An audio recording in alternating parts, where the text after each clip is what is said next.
Praise the Lord. आज की सुबह के लिए प्रभु का धन्यवाद करते हैं।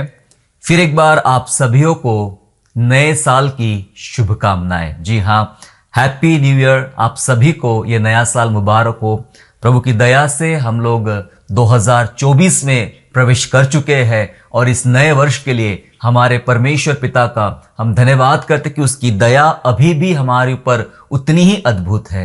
धन्यवाद हो परमेश्वर का। फिर एक बार आप सभियों को हमारे पूरे कलीसिया की तरफ से और पूर्ण टीम की तरफ से, जिंदगी विजय पूरी टीम की तरफ से आप सबको हार्दिक शुभकामनाएं नए साल की। जी हाँ, वचनों में आगे बढ़ेंगे और नए साल का ये वचन नए साल की एक नई शुरुआत लेकर हमारे बीच में आया है ताकि हमारे जीवन में प्रभु एक नए तरीके से बात करे और इस नए वर्ष में आगे बढ़ने के लिए परमेश्वर हमें प्रेरणा दे, हमें सहायता करे, हमें सिखाए कि इस नए वर्ष में किस प्रकार से हम आगे बढ़े। इसलिए आज मैंने जो शीर्षक चुना है इस संदेश के लिए, नए साल के लिए, वो है न्यू बिगिनिंग, नई शुरुआत। जी हाँ, हम लोग जो विषय पर बात करेंगे वो है नई शुरुआत या न्यू बिगिनिंग के विषय में परमेश्वर के वचन से बात करेंगे। जी हाँ, नए साल में परमेश्वर कलीसिया के जीवन में बहुत सारी बातें नई करना चाहता है। हालेलुया। नए साल में परमेश्वर नई बातें कलीसिया के जीवन में करना चाहता है। नए नए काम, नई नई चीजें परमेश्वर हम सबके जीवनों में, कलीसिया के जीवन में करना चाहता है। और नए कामों में शामिल है नया अभिषेक।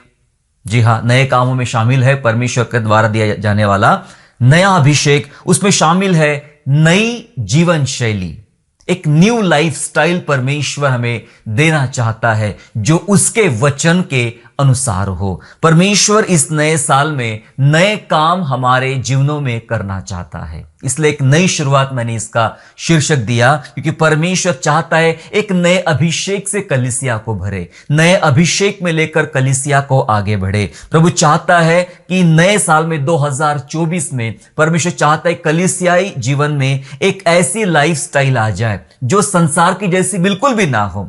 2023 तक अगर हम बातें करें, अगर पिछले 2 साल पहले के कोविड को लेकर भी बातें करें तो कोविड में सब लोग सहमे हुए थे, डरे हुए थे। बहुत सारे लोग बहुत प्रार्थना कर रहे थे, बहुत सारे लोग बहुत सारे पश्चाताप कर रहे थे। जैसे ही कोविड खत्म हुआ हम वापस अपने ही इसमें आ गए, वापस वही शुरू हो गया जो कभी हमने बंद किया था, वापस वही शुरू हो गया। फिर से हम संसार में भटकना, संसार में घूमना और संसारिक बातों में आगे बढ़ना हमने शुरू किए। हमारी प्रार्थनाएं कम हुई, हमारे पश्चाताप कम हुए और हम संसार में और ज्यादा मगन होने लगे।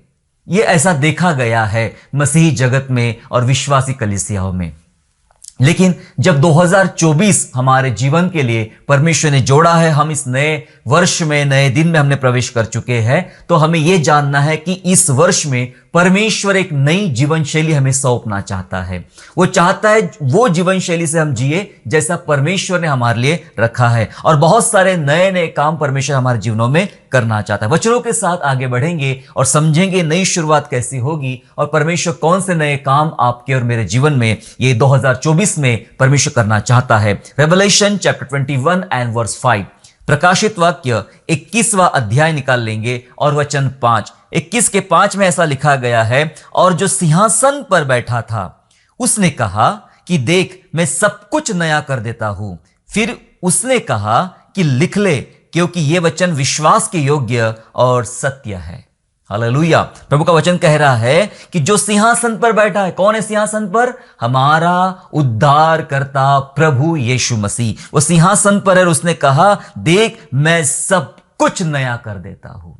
हालेलुया, नया कर देता हूं। दरअसल ये बातें तो ये उस समय के दौरान या उस समय के लिए है जहां परमेश्वर एक नई पृथ्वी, नया आकाश बनाएगा और सब कुछ नया कर देगा। लेकिन जो उसका वचन है वो आज भी हमारे लिए लागू है, आज भी वैसा ही बातें करता है, वैसे काम करता है। परमेश्वर का वचन कहता है देख मैं सब कुछ नया कर देता हूं।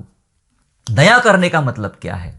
मतलब पुराने में क्या दिक्कत थी कि नया करना है? पुराने में दिक्कतें थी। एक ऐसी पृथ्वी, एक ऐसी सृष्टि जो पाप में फंस गई थी और पाप में पड़कर पूर्णतया अशुद्ध हो चुकी थी। परमेश्वर ने उस पृथ्वी को मिटाकर, उस आकाश को मिटाकर सब कुछ नया, नई कलीसिया, नए लोग, यानी वही लोग प्रभु जिसको प्रभु ने बनाया है, छुड़ाया है, बचाया है, ऐसे लोगों के संग परमेश्वर एक नई दुनिया की शुरुआत करता है। और आज जब हम 2024 में प्रवेश कर चुके हैं, तो ये वचन अगर आज हम अपने लिए ले कि परमेश्वर वादा करता है कि मैं सब कुछ नया कर देता हूं, इसका यह मतलब है कि 2024 में परमेश्वर हमारे लिए सब कुछ वरन बहुत कुछ नया करने वाला है, नया कर दिया है। हालेलुया। पुराने चीजों को बदलना, नया करने का मतलब क्या है? पुरानी चीजों को बदलकर परमेश्वर नया कर देता है, और ऐसा करने में उसको बड़ा आनंद है। Praise the Lord. जी हां, पुराने को बदलकर नया बनाने में परमेश्वर को आनंद है, नया करने में परमेश्वर का आनंद है, क्योंकि वो इस बात से बहुत प्रसन्न होता है कि जो पुराना था, पुरानों में जो अशुद्धता, जो अपवित्रता, जो बुराइयां निर्माण हो गई थी, और उस कारण वो परमेश्वर उसको पसंद नहीं करता था, या वे परमेश्वर को ग्रहण योग्य नहीं ठहर रहे थे। इसलिए परमेश्वर ने चाहा, परमेश्वर ने सोचा कि मैं नया कर देता हूं। और जब वो कुछ चीजों को नया करता है, अगर हम बाइबल को ध्यानपूर्वक समझना शुरू करें, जब परमेश्वर ने नया किया, नया करने में परमेश्वर ने बहुत मेहनत किया, और उसकी मेहनत में उसका बड़ा आनंद था। और जब वो नया कर चुका होता है बहुत बार, तो वो खुश होता है, प्रसन्न होता है कि वाह, ये सब कुछ नया हो गया और पहले जैसा मैंने कभी बनाया था। परमेश्वर को नया करने में आनंद आता है मेरे प्यारो, और अब परमेश्वर बड़ा आनंदित है। 2024 में हम प्रभु के बारे में सोचे, प्रभु के मन के बारे में सोचे, तो परमेश्वर बड़ा आनंदित है, क्योंकि अब वो कलीसिया को 2024 में नवीनीकरण की तरफ या फिर नया करने की तरफ आगे बढ़ रहा है, और बहुत सारे बातों में परमेश्वर नया करने वाला है। जी हां, नया होना कलीसिया की जरूरत भी है। सिर्फ इतना नहीं, नया होना कलीसिया की जरूरत है, क्योंकि कलीसिया जिन पुरानी बातों में, पुराने व्यवहारों में और पुराने कामों में गुजर रही थी, परमेश्वर को ये बातें पसंद नहीं है, पसंद नहीं है। और वो पुरानी चीजों में हम इतने लुप्त हो गए हैं, इतने ज्यादा डूब गए हैं कि हमें ये पता नहीं लग रहा है कि परमेश्वर क्या सोचता है, परमेश्वर की मर्जी हमारे लिए क्या है। इसलिए यह जानना जरूरी है कि यह नया होना कलीसिया की एक महत्वपूर्ण जरूरत है। परमेश्वर चाहता है आपको और मुझे नया करना, नया होना जरूरत है मेरे प्यारो। आइए हम नए होने के लिए तैयार हो जाए परमेश्वर के सामने। क्या आपको नहीं लगता कि कलीसिया को नया होने की अभी जरूरत है? क्या आपको नहीं लगता कि हम पुरानी बातों में इतने ज्यादा लुप्त हो गए कि अब हमें जो परमेश्वर के नए गाढ़े और ताजे अभिषेक की आवश्यकता है, वो अभी हमें समझ में नहीं आ रहा, हमें दिखाई नहीं पड़ रहा? क्या आपको नहीं लगता है कि हमें परमेश्वर में नया होने की जरूरत है? देखो, हर बार नया होना जरूरी है। दुनिया में अगर हम चीजें देखें, अगर अपने दीवारों में हम रंग भी लगाए, तो 2-3 साल के बाद लगता है कि ये पुराना हो गया, इसको नया करने की जरूरत है। हम नया करते हैं, हम हमारे पुराने कपड़ों को त्याग कर नए कपड़े लेते हैं, पुराने खाने को छोड़कर हम नया खाना खाते हैं। जब सब बातों में नया है, तो क्यों नहीं मसीही जीवन में एक नवीनीकरण हम लाए। परमेश्वर चाहता है कि कलीसिया को नया होना चाहिए, और कलीसिया को नया होने की जरूरत है। और नया होने में कलीसिया की एक भूमिका है। अभी हमने देखा कि परमेश्वर खुद कहता है, मैं सब कुछ नया कर दूंगा। परमेश्वर नया करने वाला है, लेकिन क्या आप जानते हैं कि नया होने में, जब वो परमेश्वर नया करने वाला है, तो उसमें कलीसिया की अपनी क्या भूमिका होगी? कलीसिया क्या करेगी नया होने के लिए? 1 कुरिन्थियों 5वां अध्याय और 7वां पद ऐसा कहता है, 1 Corinthians chapter 5 and verse 7 ऐसा कहता है कि पुराना खमीर निकालकर अपने आप को शुद्ध करो कि नया गुंदा हुआ आटा बन जाओ, ताकि तुम अखमीरी हो, क्योंकि हमारा भी फसह जो मसीह है बलिदान हुआ है। वचन कह रहा है, पुराना खमीर निकालकर अपने आप को शुद्ध करो। पुराना खमीर, खमीर क्या है? अगर हम बाइबल की बात करें, परमेश्वर जो हमें सिखाता है, तो परमेश्वर खमीर को पसंद नहीं करता है। वो अखमीर, जिसमें खमीर ना हो, उसे पसंद करता है। अखमीरी रोटी का पर्व। खमीर का मतलब होता है कि सांसारिकता।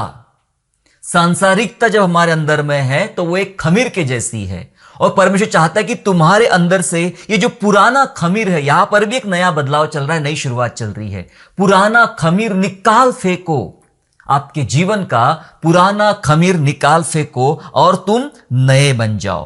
पुराना खमीर निकालकर अपने आप को शुद्ध करो, शुद्ध करो। 2024 में प्रवेश करने के लिए प्रभु एक कंडीशन दे रहा है, पुराना खमीर निकालो, अपने आप को शुद्ध करो और नया गुंदा हुआ आटा बन जाओ। नया आटा जिसके अंदर खमीर नहीं डाला गया है, ताकि तुम अखमीरी हो। ऐसा लिखा है वचन में, ताकि तुम अखमीरी हो। पुराना खमीर निकालना। अब ये पुराना खमीर क्या होता है? और प्रभु की इच्छा है कि हम अखमीरी बने, हमारे अंदर खमीर ना रहे।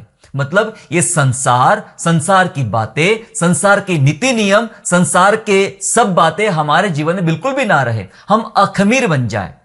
परमेश्वर वो चाहता है। तो पुराना खमीर क्या है? पुराना खमीर में वो तमाम बातें शामिल है जो हमारे उन पिछले जीवन में 2023 तक जो पुरानी बातें चल रही थी, जिन बातों ने हमारे स्पिरिचुअल लाइफ को डिस्टर्ब करके रखा था, हमारे भौतिक जीवन को परेशानियों में डाल के रखा था और आशीषों से हमें वंचित करके रखा था, ऐसी बातों पर हमें ज्यादा ध्यान देना पड़ेगा अभी 2024 में, क्योंकि परमेश्वर का वचन पुराने खमीर की बात करता है। तो पुराना खमीर क्या है? पुराना खमीर है वो सब बातें जिसने हमें तकलीफ पहुंचाई। उसमें से कुछ बातें मैं आपको बताना चाहता हूं जो बहुत ज्यादा जरूरी है, और ये बातें ऐसी है, दिखने में बहुत छोटी छोटी है, लेकिन मनुष्य को जीवन को साल भर नहीं छोड़ती है, पूरे साल नहीं छोड़ती है, और पूरे साल तक ये बातें उस व्यक्ति को आत्मिक जीवन में तकलीफें पहुंचाती रहती है, उसके भौतिक जीवन में तकलीफें पहुंचाती रहती है। उसमें से कुछ बातें आपके सामने रखना चाहता हूं मैं, और उसमें से एक पहली बात है मनमुटाव। मनमुटाव को आप किस प्रकार से देखते हैं? क्या ऐसा कोई है यहां पर जिसका किसी के साथ कोई प्रकार का कोई मनमुटाव नहीं है? ऐसा कोई है यहां पर? कोई मनमुटाव नहीं है। पूरी दुनिया में आपके साथ किसी का कोई मनमुटाव नहीं है, या आपका किसी और के साथ कोई मनमुटाव नहीं है। मैं जानता हूं यह संभव नहीं है।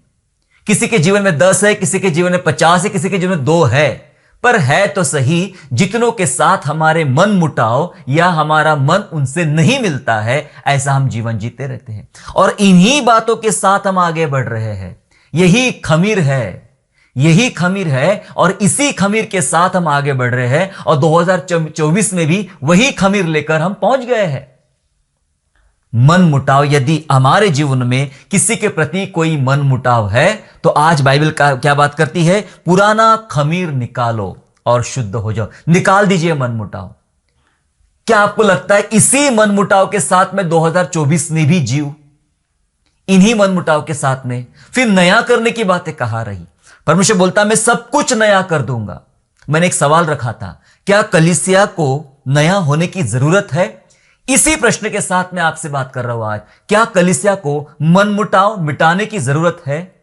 क्या आपके रिश्तेदारों से, क्या आपके मित्रों से, कलीसिया के सदस्यों से, आपके आसपास के लोगों से, समाज के लोगों से क्या आपका किसी ना किसी प्रकार का मनमुटाव चल रहा है? और इसी मनमुटाव के साथ आपने नए साल में प्रवेश किया है। जो पिछले साल चल रहा था उसी को लेकर आप नए साल में भी चलने वाले हो। यदि आप ऐसा करने जा रहे हो तो आप नया नहीं बन पाओगे। आप वही पुरानी जीवन में, पुरानी बातों में बने रहोगे। और जो परमेश्वर प्रतिज्ञा करता है कि मैं नया कर दूंगा और नया करने में उसका बड़ा आनंद है, हम परमेश्वर का आनंद खत्म कर सकते हैं अगर हम नया ना बने। हम परमेश्वर की खुशी को त्याग सकते हैं अगर हम नया ना बने। तो आओ जाने अपने जीवन से मनमुटाव को दूर करें। ऐसे मनमुटाव जो हमारे साथ, हमारे आत्मिक जीवन को जिन्होंने या जिन बातों ने परेशान करके रखा है। क्षमा न करना उसमें इसका एक भाग है। क्षमा न करना। आपने 2023 तक जितने लोगों ने, जितने परिवारों ने, जितने सदस्यों ने आपके साथ बुरा किया, और हो सकता है उसमें से अभी कुछ लोग बचे हुए हैं जिनको आपने अभी क्षमा नहीं किया है। क्षमा नहीं करना यह पुराना खमीर है। इसी के साथ हम नए साल में प्रवेश किए। परमेश्वर अपने लोगों को मना करता था कि तुम पुराने काम और पुराने पापों के साथ मेरे भवन में प्रवेश नहीं करोगे। और भवन में प्रवेश करने से पहले, चाहे वो महायाजक हो, चाहे वो लेवी हो, चाहे वो याजक हो, चाहे आम आदमी हो, मंदिर में, परमेश्वर के भवन में प्रवेश करना है तो सबसे पहला काम होगा अपने आप को पूर्णतया शुद्ध करो, तभी मंदिर में प्रवेश करो। शुद्ध करने की विभिन्न प्रकार की विधि परमेश्वर के वचन में बताई गई है। शुद्ध करो तभी प्रवेश करो। नया नियम में प्रभु यीशु मसीह सिखाता है कि जब तू भेंट लेकर देवड़ी पर आए तो अपनी भेंट वहीं रख और लौट जा और अपने भाई के साथ सुलह करके आ जा जिसके साथ तेरा मन मुटाव है, तब मैं तेरी भेंट को ग्रहण करूंगा। मतलब अपने आप को शुद्ध करके आ जा। तू अशुद्धता में फंसा हुआ है, शुद्ध करके आ जा, तब मैं तेरा स्वीकार करूंगा। परमेश्वर चाहता है अगर मेरे पास तुम्हें आना है तो शुद्धता के साथ आना है। हमने क्षमा न करके ऐसा पुराना खमीर, ऐसी पुरानी अशुद्धता अपने अंदर रखी 2023 तक। अब 2024 में भी उन्हीं बातों को लेकर आप चलना चाहते हो? क्या आपको यह पसंद आएगा? पुरानी बीमारियां, पुराने रोग, पुराने अशुद्धता, ये सब लेकर आप चलना चाहोगे? पुराने कपड़े आप अपने संग, अपने सूटकेस में लेकर चलना चाहोगे 2024 की यात्रा में?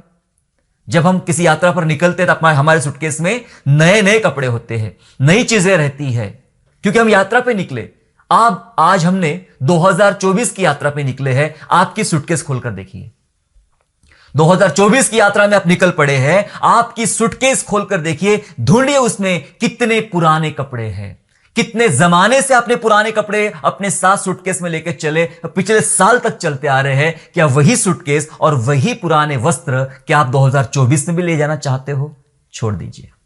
परमेश्वर नया करने की बात करता है। परमेश्वर सिखाता है क्षमा करना। परमेश्वर का वचन सिखाता है तो अपने साथ किसी प्रकार का मनमुटाव नहीं रख सकता है। हमें यह पुराना खमीर को निकालना पड़ेगा। प्रेम न करना, यह पुराना खमीर है। प्रेम न करना, बहुत बार हमारे अंदर प्रेम की इतनी कमी हो जाती है कि हम चुनिंदा लोगों के साथ ही प्यार करते हैं, अपने मनपसंद लोगों के साथ ही प्यार करते हैं। जो आपको खुशी पहुंचाते हैं आप उन्हीं के साथ प्यार करते हो। लेकिन यीशु ने सिखाया अपने शत्रुओं से प्रेम करो। मतलब जो तुम्हें पसंद नहीं करते हैं उनसे प्रेम करो। हम यही बातों को लेकर 2023 चले हैं। पूरा साल याद कीजिए, हमने उन्हीं के साथ प्यार किया जिन्होंने हमारे साथ प्यार किया। हमने उन्हीं के साथ अच्छे संबंध बिताए जिन्होंने हमारे संग अच्छे संबंध बिताए। हम प्रेम करने में असक्षम ठहरे। और प्रेम पूरे बाइबल का संदेश है। प्रेम यीशु मसीह के बलिदान का संदेश है। प्रेम, बाइबल सिखा रही है प्रेम करना। क्या हमने प्रेम नहीं किया? और 2024 में भी हम वही चाहते कि मैं अब ये इनके साथ में प्यार नहीं कर सकता हूं। कीजिए। 2024 में प्रभु आपको नया बना रहा है। आपको एक नया अभिषेक, नई जीवन शैली देना चाहता है। प्यार करना सीखे। हर प्रकार के पाप अपने जीवन से दूर कीजिए। हर प्रकार के पाप जो आप 2023 तक करते आए हैं, हर प्रकार के आगे उसमें, मैं आपको उसमें लिस्ट नहीं बताना चाहता, बहुत लंबी लिस्ट है, लेकिन हर प्रकार के पाप आ गए। उन हर प्रकार के पापों को अब पूर्ण विराम लगाइए। अब मैं नहीं करूंगा।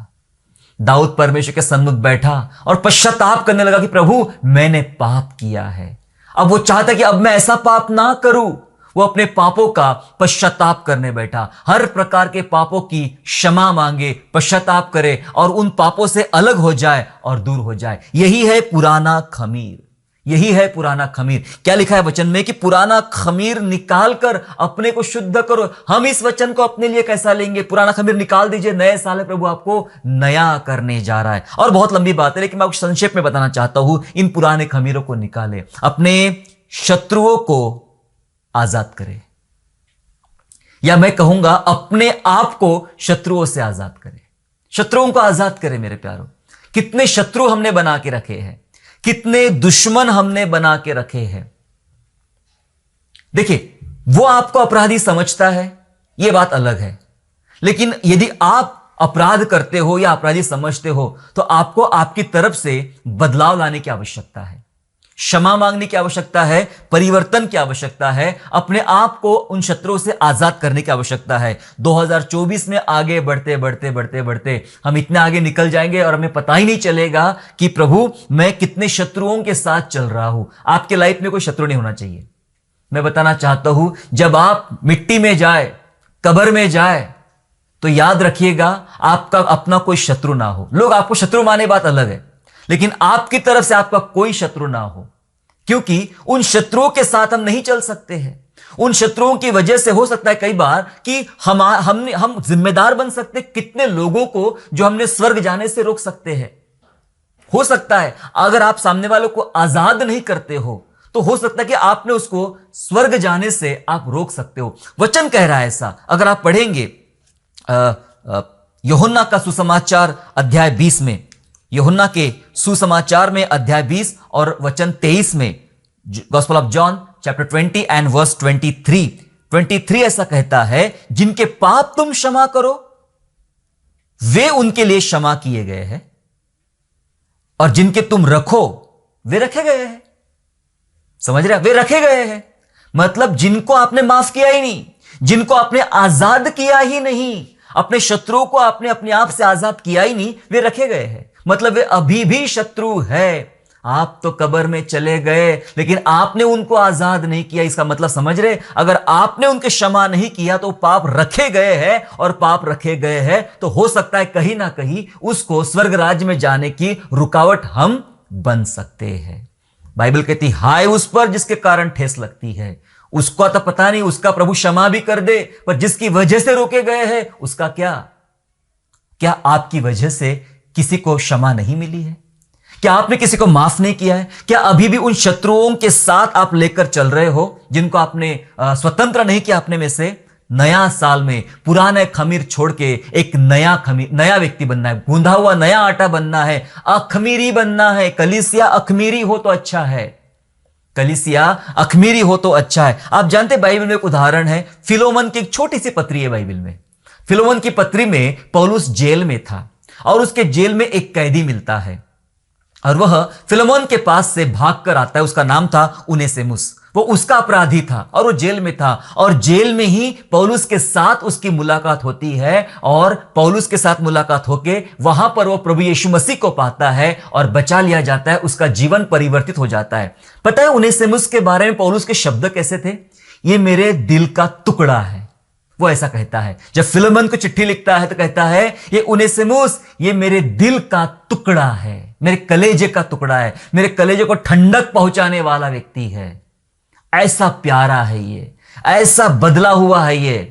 मैं इससे बहुत प्यार करता हूं। मैं तो चाहता था इसको अपने पास में रख लूं, लेकिन तेरी परमिशन के बगैर मैं कुछ करना नहीं चाहता। इसे मैं लौटा रहा हूं, इसे स्वीकार कर, इसे भगाना दे अपने पास से। इसके पाप माफ कर दिए गए, इसका जीवन बदल गया है। पहले ये किसी काम का नहीं था, अब वो तेरे भी काम का है, अब वो मेरे भी काम का है, अब वो परमेश्वर के काम का है।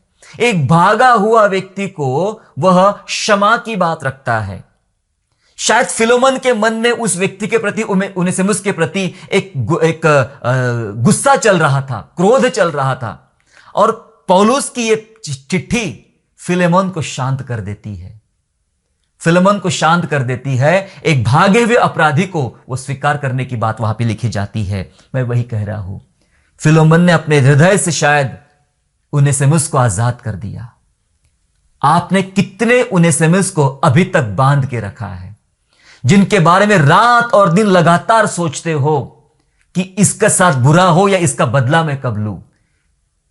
छोड़ दीजिए, आजाद कीजिए। यही पुराना खमीर है, छोड़ दीजिए, अखमीरी बन जाइए, नया आटा बन जाइए, नया गुंधा हुआ आटा। क्योंकि वचन बाइबल का वादा है, मैं तुम्हें नया करूंगा, मैं सब कुछ नया करना चाहता हूं। तो नया होने में कलीसिया की अपनी भूमिका है। यह मत समझ लीजिए कि परमेश्वर स्वर्ग से एक छड़ी घुमाएगा और आप नए हो जाएंगे। वो तो करेगा ऐसा जरूर, लेकिन उसने कुछ जिम्मेदारी आपको दिया। नामान को बोला था 7 बार डुबकी लगा, वो बोल के भी चंगाई मिल सकती थी, लेकिन 7 बार डुबकी लगाना ये कर्म करने पर डिपेंड करता है। आपको और मुझे विश्वास के प्रति कर्म करना पड़ेगा, अपने अपराधियों को माफ करना पड़ेगा, मनमुटाव वाले को क्षमा करना पड़ेगा, गले लगाना पड़ेगा, दोस्ती करना पड़ेगा, जो जिससे हम प्यार नहीं किए उनसे प्यार करना पड़ेगा, अपने शत्रुओं को आजाद करना पड़ेगा अपने में से। तब जाके आप नए 2024 में नए बनने की रास्ते पे आप चल सकते हो और नए पात्र आप बन सकते हो। अगर आपको ये नया अभिषेक पाना है, सुनिए, अगर आपको नए वर्ष में नया अभिषेक, मैंने कहा था नया अभिषेक मिलेगा, नई जीवन शैली मिलेगी, नई बातें मिलेगी। अगर आपको नया अभिषेक पाना है तो नए पात्र का उसके लिए निर्माण करना पड़ेगा, नए पात्र का निर्माण करना पड़ेगा। आप पुराने पात्र में नई चीजें नहीं लेते हो, है ना? हम वही पुराना पात्र इस्तेमाल नहीं करते हैं।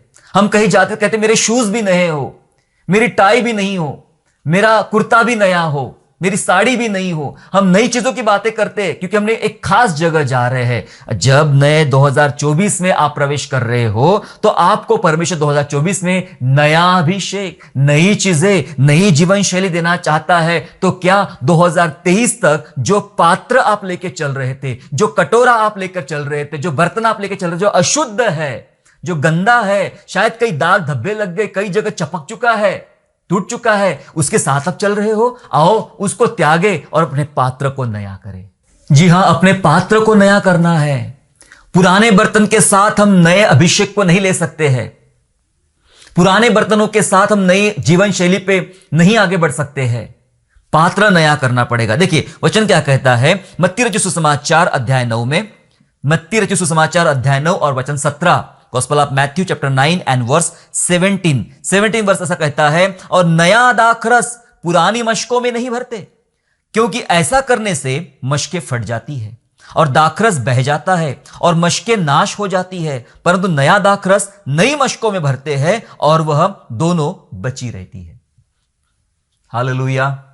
नया दाखरस पुरानी मशकों में नहीं भरते हैं। अगर आप उस पहली, दूसरी, तीसरी सदी की बात करें तो वहां पे दिखाई पड़ता है कि उनके पास एक मशके मतलब एक चमड़े द्वारा बनी गई थैलियां हुआ करती थी। चमड़े के द्वारा बनी हुई थैलियां हुआ करती थी और उन थैलियों में वो ताजा अंगूर का रस रखा जाता था। ये अल्कोहल रहित था, ये शराब नहीं थी, है ना। शराब का अलग प्रोसेस है, ताजे रस की अलग। वो बहुत समय तक ताजा रहे इसलिए उसे एक विशेष प्रोसेस के लिए उसे रखा जाता था। होता क्या था पता है कि जब नया दाखरस नई मशकों में, नई थैलियां, मशक यानी नई थैलियां होती थी चमड़े की बनी हुई, तो उसमें रखा करते थे। तो होता क्या था कि ये नई जो थैलियां थी, मशकें थी, ये फैलती थी, फटती नहीं थी। नए दाखरस की वजह से फैल जाती थी लेकिन फटती नहीं थी। लेकिन अगर पुरानी मशकें है, पुरानी मशकों में नया दाखरस डालोगे तो क्या होगा, जब दाखरस का खराब होना या सड़ना शुरू होगा तो सबसे पहले मशकें फट जाएगी। वो थैली या फट जाती थी और दाखरस भी बर्बाद हो गया और वो दाखरस की जो थैली थी, मशकें थी, वे भी बर्बाद होगी। इसलिए वचन कह रहा है, दरअसल ये वचन परमेश्वर की उस सामर्थ के बारे में बात हो रही है, परमेश्वर के पवित्र आत्मा के बारे में बात हो रही है, परमेश्वर के गाढ़े अभिषेक के बारे में बात हो रही है। परमेश्वर नया अभिषेक यानी नया दाखरस देना चाहता है। 2024 में आप में से कितने लोग तैयार है नए दाखरस को लेने के लिए? परमेश्वर नया दाखरस आपको देना चाहता है, लेकिन शर्त यह है आपका पात्र क्या नया है? क्या आपका पात्र नया है? क्या वही पुरानी थैली, पुरानी मशकें लेकर हम आ गए जिनमें पहले कुछ रखे थे, अब साफ करके बस उसी में भर देने के लिए बात कर रहे हैं? ले तो लोगे, ऐसा नहीं कि नहीं मिलेगा, ले तो लेंगे, पर मशकें फट जाएगी। और मशकें फट गई तो क्या होगा? जो उसके अंदर डाला गया था दाखरस या अभिषेक या सामर्थ, वो भी बह जाएगी। वचन कहता है कि नया दाखरस नई मशकों में भरा जाए। मैंने क्या कहा? आपको नया होने के लिए, नया अभिषेक को पाने के लिए नया पात्र का निर्माण करना पड़ेगा। अपने आप को नया बर्तन बनाए, अपने आप को नया पात्र बनाए, नया पात्र, नया बर्तन बनाए और नया बर्तन लेके प्रभु के पास जाए, तब आपको 2024 में वो नया अभिषेक देगा। तो नया अभिषेक देगा क्या होगा? लिखा है जब नई मशकों में नया दाखरस भरा रहेगा, तब लिखा है मशके और दाखरस दोनों बचे रहेंगे। Praise the Lord. अभिषेक बचा रहेगा और जिसके भीतर अभिषेक रहता है वो भी बचा रहेगा। पुराने खमीर को मिटाइए, पुरानी मशकों को नाश कीजिए। नया दाखरस लेने आए हो 2024 में, आप नया दाखरस के लिए नया पात्र, नया स्वभाव, नया जीवन लेकर आए। क्या करना है? नया, पुरानी मशकें त्यागने के लिए। पुरानी मशकें त्यागने का मतलब होता है पुराना जीवन पूर्णतया त्याग देना है। पुराना जीवन जैसे आप चलते आए हो, पता नहीं कितनों को धोखा दिया, वो तो मुझे नहीं पता, लेकिन कितने ऐसे हैं जिन्होंने खुद को धोखा दिया, खुद को धोखा दिया। हम कहते कुछ थे, करते कुछ थे और व्यक्तिगत काम हमारे कुछ और थे। खुद को धोखा दिया। परमेश्वर को धोखा देना जैसा होता है ये। जी हां, तो पुराना जीवन पूर्णतया त्याग देना है। पुरानी मशकें त्यागने का मतलब होता है पुराना चरित्र पूर्णतया त्याग देना है। पुरानी मशकों का महत्व यह होता है पुराना स्वभाव पूर्णतया बदल डाले। पुराना स्वभाव वही है पुरानी मशकें, बदल डाले। मशकें नहीं बना लो, मशकें नहीं बना लो मतलब जीवन नया बना लो, स्वभाव नया बना लो, चरित्र नया बना लो। ये नया बना, तब आप नई नई आशीषें संभाल पाओगे। 2024 में प्रभु भरपूर की आशीष आपको देना चाहता है, भरपूरी का अभिषेक आपको देना चाहता है। शर्त यह है कि आप संभाल पाओगे, संभाल पाओगे। संभालने योग्य आपका बर्तन है या पुरानी मशकें फटने वाली? संभालने योग्य आप है, संभलिए। देखो राजा दाऊद ऐसा कहता था, भजन संहिता 51 में अगर हम चले, साम 51 एंड वर्स 10, 51 अध्याय के 10वां वचन में जाए तो कहता है, हे परमेश्वर मेरे अंदर शुद्ध मन उत्पन्न कर और मेरे भीतर स्थिर आत्मा नए सिरे से उत्पन्न कर। क्या सुंदर लिखा है प्रभु के वचन में। वचन कहता है मेरे अंदर शुद्ध मन उत्पन्न कर। यह नई मशकें तैयार की जा रही है दाऊद के अंदर में। वो कहता है मेरे अंदर शुद्ध मन उत्पन्न कर और मेरे भीतर स्थिर आत्मा। हम बहुत अस्थिर थे, बहुत अस्थिर रहे 2023 तक, बहुत अशांत अस्थिर बने रहे। अब स्थिर आत्मा। अब आप चाहते हो मैंने जो फैसला किया सो किया, मैं इस पे कायम रहूंगा जनवरी, फरवरी, मार्च, अप्रैल, दिसंबर तक, पूरे साल तक, जब तक नया साल की नई आशीष मुझे नहीं मिलती है, मैं बना रहूंगा मेरे निर्णयों पर। प्रभु के सामने फैसला करें, एक स्थिर आत्मा मेरे अंदर उत्पन्न कर। तैयार, नया, ये नया हो रहा है मतलब पहले से जो कुछ था वो प्रभु खत्म करके एक नया आत्मा आपको देना चाहता है, और वो भी स्थिर आत्मा। बहुत भटके हम लोग ना, बहुत भटके, पर अब प्रभु चाहता है आपके अंदर एक स्थिर आत्मा उत्पन्न हो जाए। और इसके लिए ये नया पात्र अपने आप को आपको बनाना पड़ेगा, और नया पात्र बनाने के लिए आपको बहुत जद्दोजहद करना पड़ेगा। क्या लगता है इतना आसान होगा ये? बस मैं बैठ जाऊं, दुआ करूं, बात खत्म? नहीं, ये जद्दोजहद करना पड़ेगा।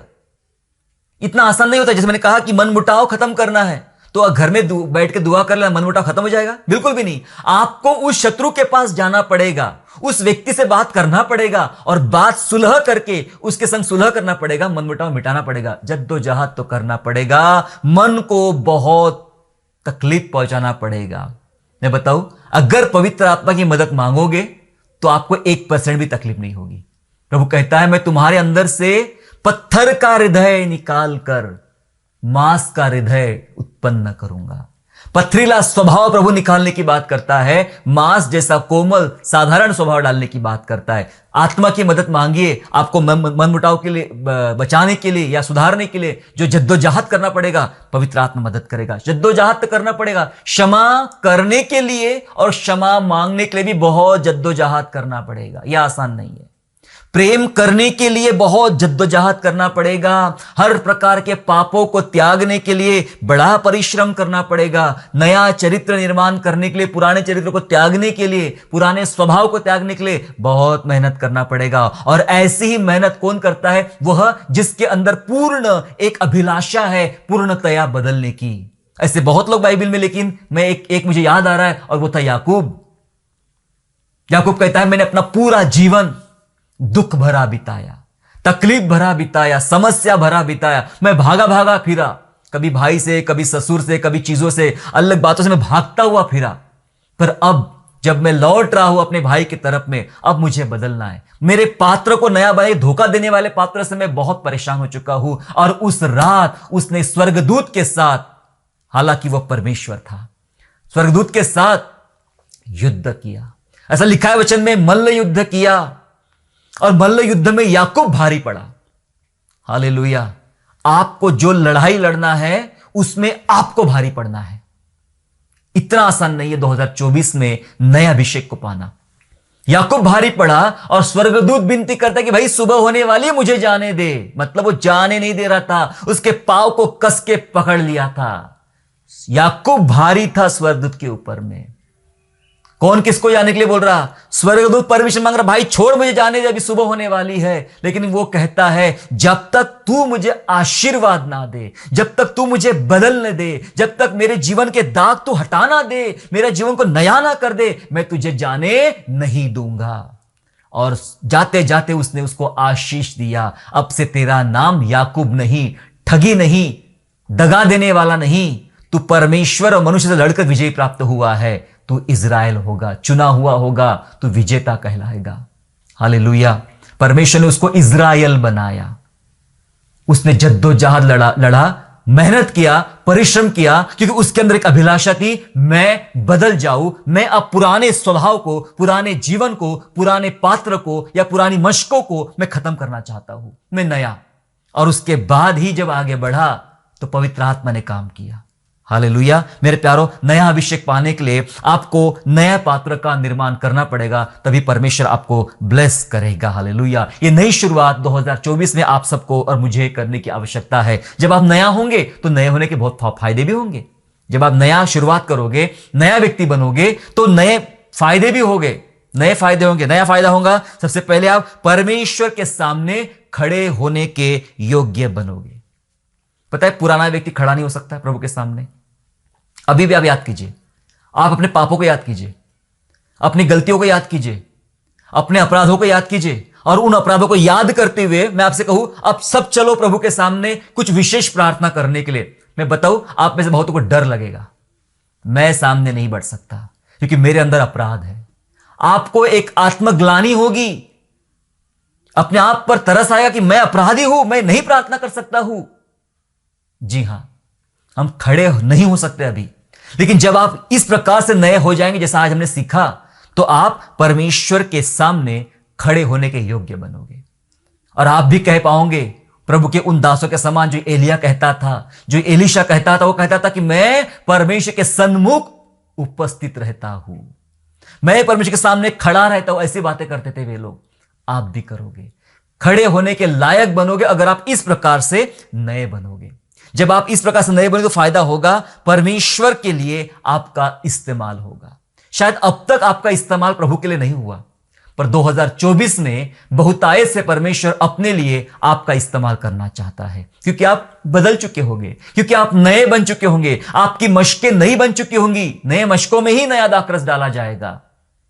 यशाया जब वो नबी नहीं था, तब वह परमेश्वर के भवन में जाता है और परमेश्वर एक साराप में अंगार लेकर उसे मुंह को छूता है, कहता है अब तू नया बन गया है, तेरा अधर्म शुद्ध हो गया है। वो नया बना दिया गया था, और जब वो नया बना दिया गया तब उसे नई सेवा सौंपी गई। वो सेवा के लिए इस्तेमाल हुआ। जब आप नए बन जाओगे तो आप इस्तेमाल होगे, यशाया की मानिंद। हालेलुया। आप नए होने को तैयार हो जाइए, नया व्यक्ति बनिए। नया व्यक्ति नई शुरुआत करे 2024 से, और नई आशीषें पाइए। नया व्यक्ति बनिए, नई शुरुआत कीजिए, नई आशीषें पाइए, क्योंकि परमेश्वर का वचन इस प्रकार से कहता है आप हम सब के लिए। नीति वचन 3 अध्याय और वचन 10, प्रोवर्ब्स चैप्टर 3 एंड वर्स 10 ऐसा कहता है, इस प्रकार तेरे खत्ते भरे और पूरे रहेंगे। और सुनिए, और तेरे रसकुंडों से नया दाख मधु उमड़ता रहेगा। हालेलुया।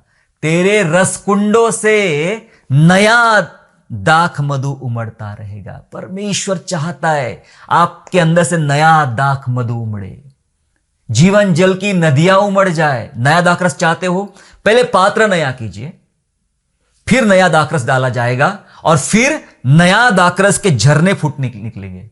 तेरे रसकुंडों से नया दाख मधु उमड़ता रहेगा, ऐसा लिखा है, बहता रहेगा। पूरा वर्ष भर परमेश्वर आप पर, आपके परिवार पर, आपके कामों पर, आपकी सेवकाई पर परमेश्वर नया दाखरस उमड़ता रहेगा। महसूस करोगे आप।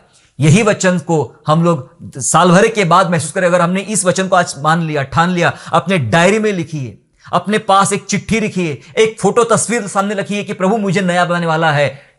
अगले साल मतलब 2024 के दिसंबर महीने के आखिरी दिन इस तस्वीर को देख लेना, इस लिखे हुए वचन को देख लेना, इस लिखे हुए स्टोरी को, इस चिट्ठी को देख लेना। आपको पता लगेगा कि मेरा प्रभु कितना विश्वास योग्य रहा। उसने जो वादा 1 जनवरी को किया था, अपने वादे को 31 दिसंबर को भी वो पूरा करते हुए मैं देख पा रहा हूं।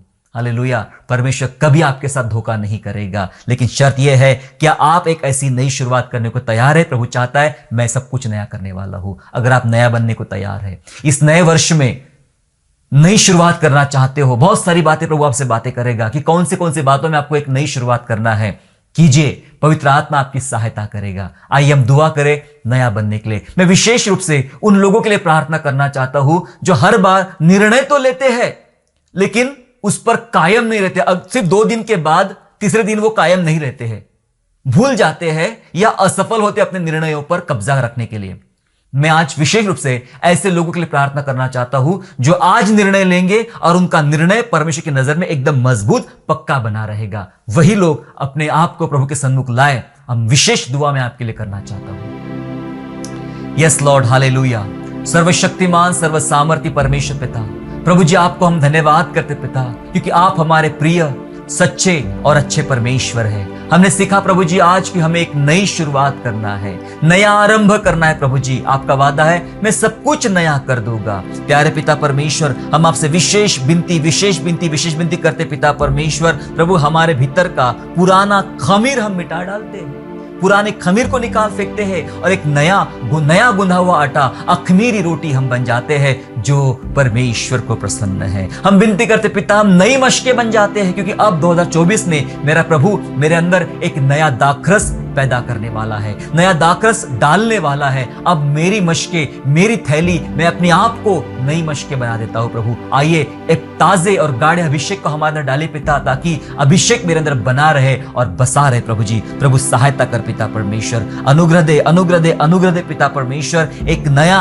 स्थिर आत्मा प्रभु हमारे अंदर नए सिरे से तैयार कीजिए पिता परमेश्वर। धन्यवाद प्रभु, आप ऐसा करने जा रहे हो और एक नई शुरुआत करने जा रहे हैं। मैं प्रण लेता हूं, मेरे लोग प्रण लेते हैं, जितने मुझे सुन रहे हैं हम प्रण लेते हैं पिता परमेश्वर की अब अपने निर्णयों पर नई मशके बनाने के लिए और पुराना खमीर त्याग कर अखमीरी बनने के लिए 2 बातें हमें करना है प्रभु, एक नई मशके और अखमीरी रोटी। ये 2 बातें को ले पिता राजा 2024 में हम प्रभु जी तत्पर हो जाए। और पिता ऐसी हमारी तीव्र इच्छा है प्रभु, हमारी सहायता कर और हमारे समर्पण को स्वीकार कर, हम इस पे बने रहे, कायम रहे और शत्रु हमें बहकाने ना पाए। प्रभु जी, प्रभु हमारी सहायता कर। धन्यवाद करते हैं, यीशु नासरी के नाम से ये प्रार्थना मांगते हैं, आमेन।